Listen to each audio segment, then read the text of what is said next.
Provavelmente eles eram ribeirinhos, pelo que eu vi ali. Sim, Eram pessoas... sim. Não tinham o que ver ali. Não Não tinha uma estrutura. Não, e é interessante isso, porque isso tem tudo a ver com a conversa que a gente estava tendo, porque elas mesmas não acreditam em discos voadores. E isso é muito interessante, porque criou-se, eu chamo aqui de mito, mas não é por uma questão do demérito, pelo contrário. A gente usufruiu muito de pesquisas ufológicas muito sérias que foram feitas. Eu até brinco, né, aquela frase científica, estamos sobre ombros de gigantes. Tem muito trabalho ali, que já é uma pesquisa prévia que a gente conseguiu aproveitar. Mas é claro que existe uma mitificação de casos como esse, que é o quê? Já vem uma resposta pronta. Sim. Só que quando eu vou para lá, isso é muito interessante, porque a discussão é diferente do que geralmente os pesquisadores afirmam, alguns pesquisadores afirmam, né? Porque quando você vai para lá, e eu fui, no final de 2023, eu peguei um avião, fui para lá e fiquei 20 dias no Pará, no interiorzão, visitei Colares, Santo Antônio do Tauá, Ubintuba, toda aquela região atacada. E aquelas pessoas, elas não falam em discos voadores, elas não falam em alienígenas, em extraterrestres.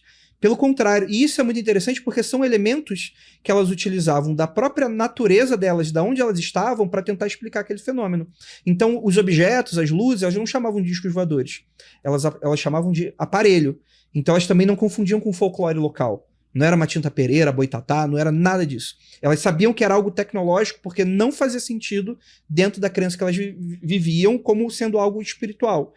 E, ao mesmo tempo, não parecia nada que elas já tivessem visto, né? Um helicóptero, um possível avião ou algo nesse sentido. Elas chamavam de aparelho. E aí e é muito interessante isso, que elas não chamavam nem de disco. Elas chamavam de forno. E aí, na minha ignorância sudestina, eu falava, poxa, forno Tá, é um forno da vovó. né? E aí, quando tu para pra analisar, e quando você vai investigar, e você vai na região, e você conhece a vida daquelas pessoas, aí eu conheci o forno de fazer farinha. Tá. Que é o quê? É uma estrutura de alvenaria circular, mas que tem um grande prato de metal, onde eles fazem o cozimento da farinha. Sim, aquela... E é um prato de baixo com uma tampa, que é a mesma coisa, que elas se complementam. É um disco. Sim. Então olha que interessante. Elas falavam o que provavelmente muitos pesquisadores ufólogos gostariam de ouvir pelo formato, mas eu não tô chegando contaminando o relato. Elas falavam o que elas viam baseado no que elas estavam vivendo. O menino ouvia a forma, achava que era um Electrolux voando. Assim. Não é um quadradão de 5 bocas voando ali. Não, era uma coisa completamente diferente, né? E isso é muito interessante, porque aí eu tive que entrar em contato com o alfabeto daquelas pessoas. Sim. Nesse sentido, que era completamente diferente do meu. Porque eu vou acostumar com, sei lá, hoje tem os OVNI tic-tac, o pessoal tá falando aí, que é o formato da balinha. Quem nunca viu um tic-tac não vai dar nome tic-tac, vai dar outro nome, né? Essa parte linguística me interessa muito. Que você vê, eles falam assim, aparelho. Porque eles davam uma conotação de solidez, é isso? É, tecnológica. Era algo que eles... Não era só uma luz.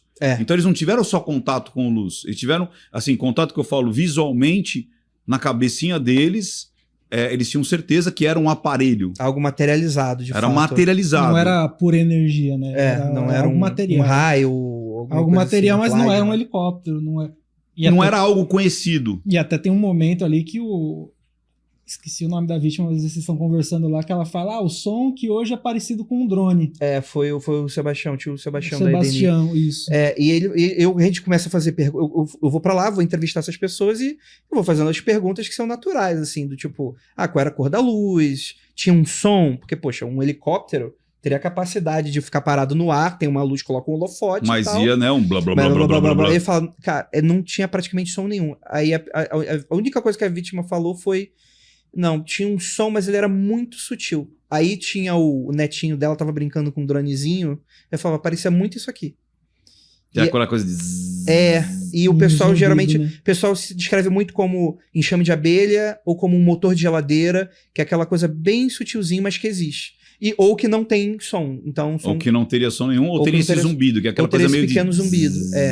Que é algo que não corresponde a nada que a gente conheça hoje, que funcionaria dessa maneira, que não um drone moderno, né? Ou algo nesse sentido. Você acaba de assistir a um corte. Para você acessar o conteúdo na íntegra, o link está nas descrições. E para você não perder nenhum bate-papo, inscreva-se agora no canal.